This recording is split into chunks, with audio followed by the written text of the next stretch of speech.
નમસ્કાર વિદ્યાર્થી મિત્રો, all in one study digital YouTube ચેનલમાં દરેક વિદ્યાર્થી મિત્રોનું સ્વાગત છે.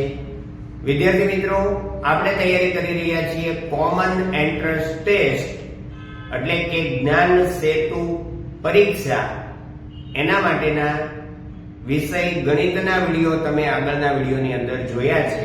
આજના વિડીયોની અંદર આપણે જોવા જઈ રહ્યા છીએ અંગ્રેજી વિષય. કેમ? તો કે આપણી પાસે 30 માર્ક્સનું બૌદ્ધિક ક્ષમતા છે, 30 માર્ક્સનું ગણિત છે, 30 માર્ક્સનું પર્યાવરણ છે અને બાકીના જે માર્ક્સ છે એમાં ગુજરાતી, અંગ્રેજી અને હિન્દી છે.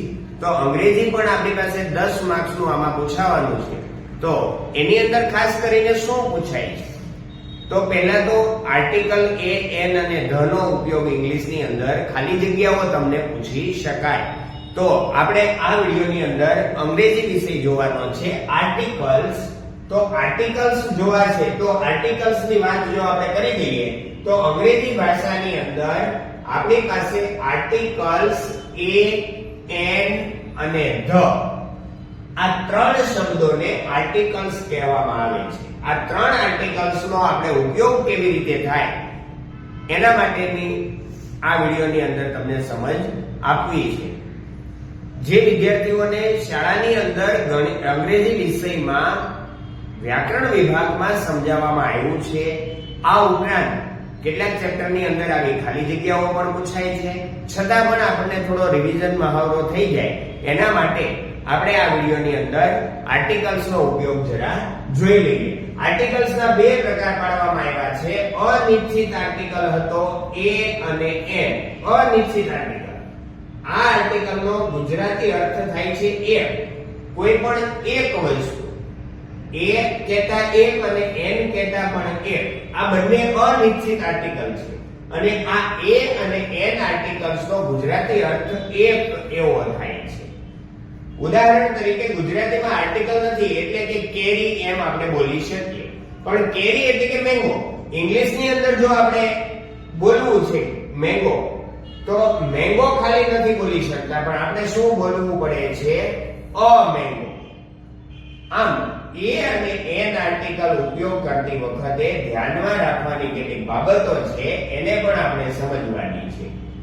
એ અને એન આર્ટિકલ છે એનો ઉપયોગ કેવી રીતે કરશું આપણે? કે કોઈ પણ પ્રાણી હોય, કોઈ પણ પદાર્થ હોય કે પક્ષીના નામને જાતિવાચક નામ કહેવામાં આવે છે અને આ નામ ગણી શકાય તેવા હોય છે અને આ નામોના એક વચનની પૂર્વ આગળ સામાન્ય રીતે એ અથવા એન આર્ટિકલ વપરાય છે.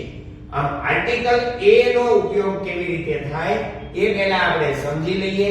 આપણી પાસે ગુજરાતી ભાષાની અંદર જેવી રીતે આપણી પાસે મૂળાક્ષરો આપેલા છે એવી જ રીતે અહીંયા અંગ્રેજી મૂળાક્ષરો છે એના સ્વરોની આપણે યાદી કરી લઈએ અને આ સ્વરો નો ઉપયોગ કરી અને આપણે કઈ જગ્યાએ એ વપરાય છે એને રિલેટેડ ઉપયોગ જોવાનો છે.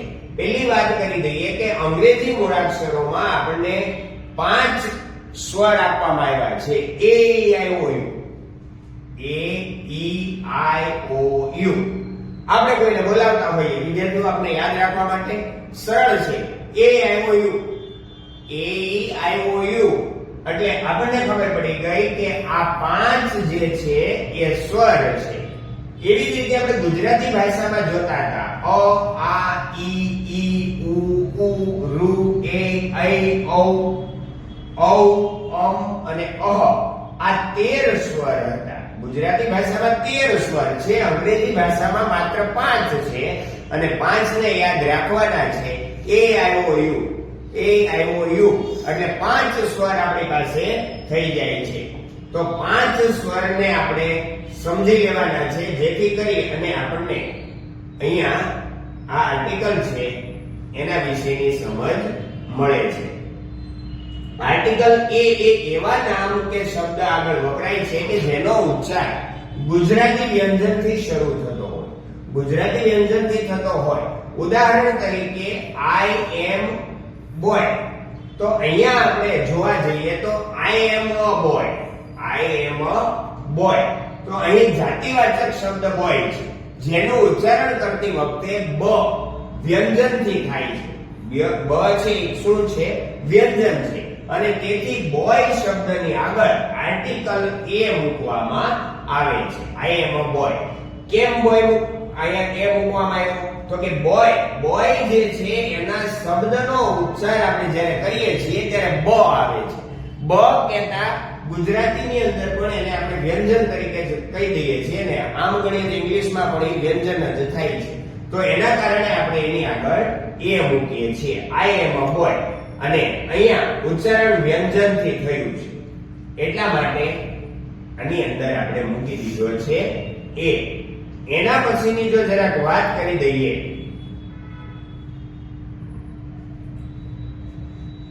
વન આપેલ છે, ઉદાહરણ છે ખાલી જગ્યા 1 રૂપી નોટ. તો અહીંયા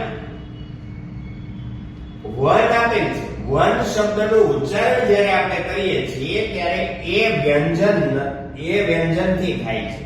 તેથી વન શબ્દની આગળ આર્ટિકલ એ મુકાય છે. અહીં ભલે વન શબ્દના સ્પેલિંગમાં ઓ સ્વર તરીકે પણ છતાં પણ આર્ટિકલ એ જ આવે છે અને એટલા માટે અ 1 રૂપીસ નોટ, અ 1 રૂપી નોટ એ ઉપયોગ કરવામાં આવે છે.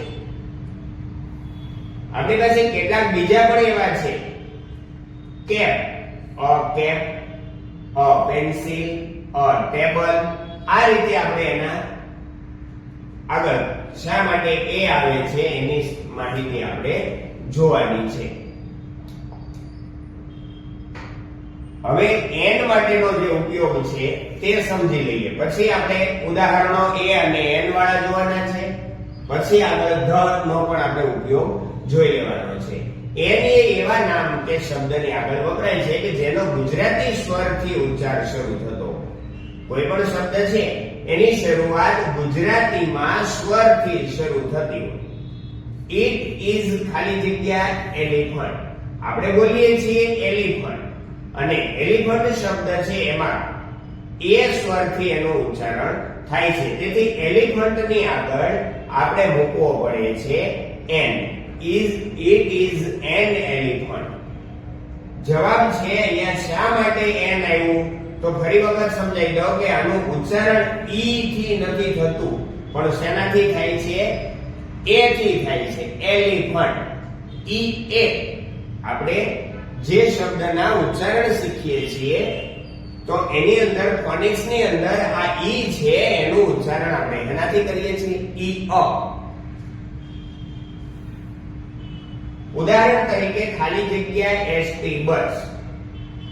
તો એસટી આપણે પહેલા નજરથી આપણે એવું થાય કે એ મૂકી દેવાનું, પણ ગુજરાતી શબ્દના વ્યંજન હોવાને કારણે એ મૂકી દઈએ.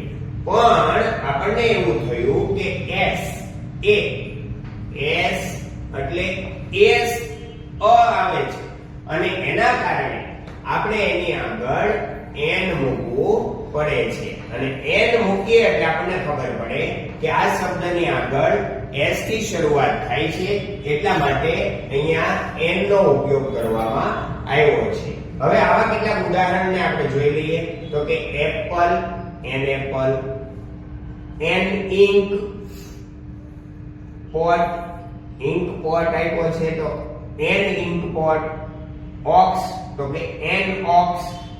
એગ આપ્યું છે તો એન એગ. ઓનેસ્ટ બોય તો કે એન ઓનેસ્ટ બોય. આ રીતે આપણે આર્ટિકલ એ અને એન નો ઉપયોગ કરવાનો છે. આને રિલેટેડ ખાલી જગ્યાઓ આપણે નેક્સ્ટ વિડિયોની અંદર મૂકવાના છીએ. તો આપણા વિડિયોની અંદર બની રહેજો. આગળના વિડિયો માટે તૈયાર રહેજો. ત્યાં સુધી દરેક વિદ્યાર્થી મિત્રોને જય શ્રી